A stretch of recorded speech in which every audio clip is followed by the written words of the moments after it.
we heard a little bit earlier in the show from Greg Cosell, breaks down film for NFL.com. He was on the Ross Tucker podcast.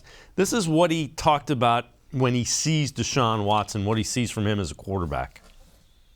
How you see him in Kevin Stefanski's offense, because I kind of feel like with a lot of the play action and boot stuff that Stefanski loves to do, he's probably salivating over having someone that has the athletic ability that Watson does to really, I think, on those bootlegs and some of that stuff, he can really press the edge and put the defense in a bind. Yeah, and I think Watson has been at his absolute best when he's really found that perfect balance between playing within structure and then playing outside of structure when it's demanded. I think he's had stretches in his career where he's done that and has played at an incredibly high level.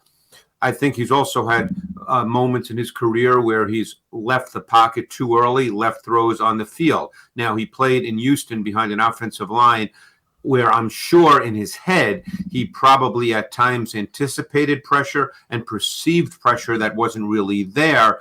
But because he probably went into games thinking, hey, I am going to get pressure, I'm sure that he felt like I'm just going to have to move. And he knows he can make plays on the move. So, Brad, let me ask you this. How do you think Deshaun Watson fits? And then I know you have some concerns. So what are some of your concerns? Give me both of those. Yeah, so I have no concerns on the field. Let's be clear. I mean, he will fit this offense perfectly. Greg Cosell knows his stuff. And he's played in a very similar offense and excelled in it, right? Like, so he, with an upgrade of offensive line, he's extremely intelligent in reading defenses and his ability to use the legs. I mean, I think that he will totally change this offense, and upgrade it immensely. I was wrong on this. You remember I said they wouldn't do any of these moves. I said, sustain the success, and they went all in on this.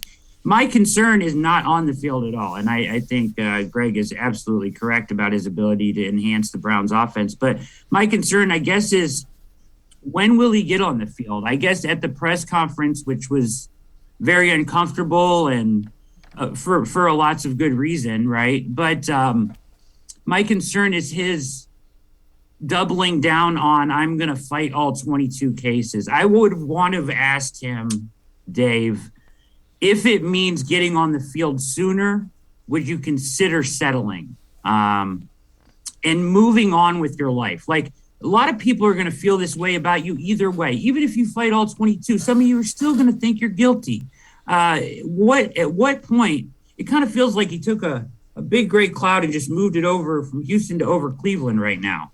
And as long as we're in this, it's going to feel like that. So why not try to settle it, get the punishment from the you got all this new money, and I understand that it's up to him. If he can get there mentally, right, where he's okay with that, like gets up in front and say, hey, it just wasn't feasible for me to fight all these cases and still move on with my career in a timely fashion. So I'm going to settle and move on with my life in Cleveland, new city, new career.